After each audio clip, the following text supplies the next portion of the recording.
बिहार से चलकर पूरे देश के मानचित्र पर शेर दिल हमारे पप्पू यादव जी से मैं आग्रह करूंगा। सर समय का बहुत ही अभाव है, आप खुद समझदार हैं सर, आप हमें आशीर्वाद देंगे। बहुत बहुत धन्यवाद भैया। जय जोहार, सबको अस्सलाम वालेकुम, जय प्रणाम, नमो बुद्धाय, जय भीम, जय बिरसा। इस मंच पर जो बैठे हैं ये सिंधु कानून के क्रांति के प्रतीक है। ये व्यक्ति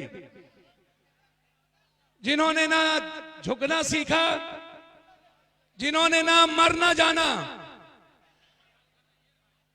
सिर्फ लड़ना जाना है। और वो लड़ाई इसीलिए कि झारखंड के स्वाभिमान की रक्षा किया जा सके। ये लड़ाई झारखंड की रक्षा के लिए है, ये लड़ाई बाहरी और भीतरी के लिए है। ये लड़ाई जो यहां पर आप सब लोग आए हैं, मां बहने, जो मेरी कंप्लीट हम सब के जीवन के निर्माण के प्रतीक हैं। मैं कोई स्पीच नहीं दूंगा, मैं भाजपा से 4 बात पूछूंगा। पहली बात कि सबसे ज्यादा झारखंड बनने के बाद 5 मुख्यमंत्री आप बने हैं, 4 मुख्यमंत्री अभी आपके पास है।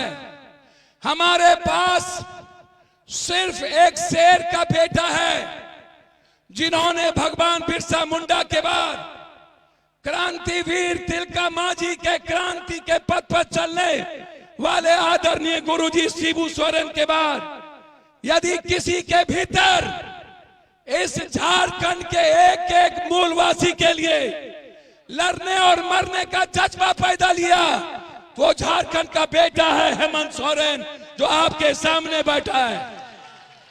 मंच पर सभी सम्मानित नेता, गठबंधन के नेता, सभी कांग्रेस, जो आज पूरी दुनिया राहुल गांधी की ओर देख रही हो, पूरा विश्व का दलित गरीब राहुल गांधी की ओर देख रहा हो। एक ऐसा व्यक्ति, 2 विचारधारा, एक देश की और दूसरा झारखंड की।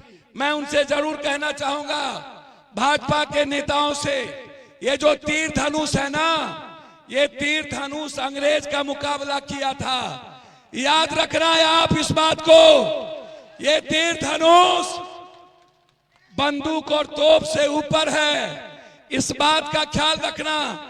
जब हमारे पास संविधान नहीं था, जब हम लोकतांत्रिक मूल्य में नहीं थे, तब मेरे पास तीर धनुष था। आज मेरे पास एक तरफ तीर धनुष है, दूसरे तरफ संविधान है, और तीसरे तरफ ये देश की जनता है। ये दुनिया में इससे बड़ी कोई ताकत नहीं हो सकती है। ये लड़ाई आज हमारी है। दूसरी तरफ एक बात ख्याल रखना, ये भाजपा की लड़ाई क्या है? ये जल जंगल जमीन पर कब्जा करने की है। अभी मैं आपको 2 बात कहना चाहूंगा, इस बात का ख्याल रख लेना।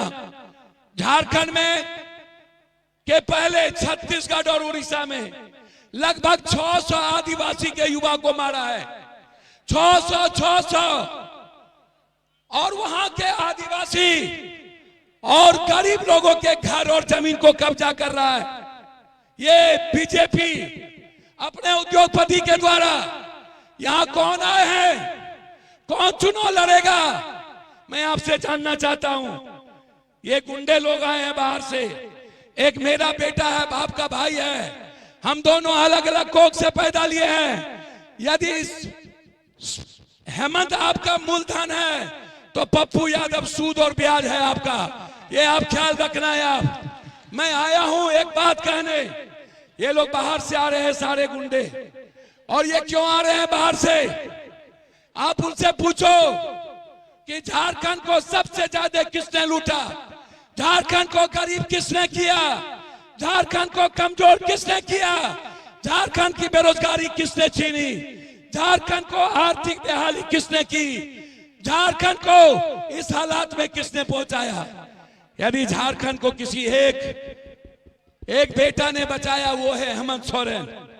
और आज मां योजना, ये मां योजना नहीं है, ये आपके अस्तित्व की योजना है, ये योजना आपकी जिंदगी की है। इसीलिए चूंकि इनको आगे जाना है, मैं सिर्फ इतना एक बात कहना चाहूंगा अंत में, आपसे सिर्फ एक बात याद रखना कि आप जिन चीजों के लिए यहां आए हैं, ये आज सिर्फ आदिवासी गरीब और मुसलमानों के लिए नहीं। आपका जो बेटा है हफीजुल, ये इंसान है हफीजुल। ये कभी जात पात नहीं किया, ये कभी हिंदू मुसलमान नहीं किया। मुसलमानों से ज्यादा इस मधेपुर के बाजार के व्यापारियों से मोहब्बत किया। इसीलिए मैं आप सबसे आशीर्वाद लेना चाहूंगा कि इस बीजेपी का नामो निशान मिटा दो। एक तरफ हेमंत का गुंडा यहां बैठा है गुंडाई के रूप में, आप इस हेमंत बिस्वा को बढ़ाओ। तुम्हारे जैसे गुंडे को हम अपने क्रांतिवीर हेमंत के द्वारा खत्म करेंगे और तुमको झारखंड से समाप्त करेंगे। ये लड़ाई के साथ मैं आप सारे गैर आदिवासी, चाहे वो यादव हो कोई, आप एक ताकत के साथ इस भाई को मुख्यमंत्री बनाने के लिए आप एक पैर पर खड़े होकर के इस झारखंड में दोबारा अपनी रक्षा के लिए हेमंत अपने भाई और बेटे को बनाओ। बहुत बहुत धन्यवाद। जय जोहार, जय प्रणाम, जय सलाम। बहुत बहुत धन्यवाद।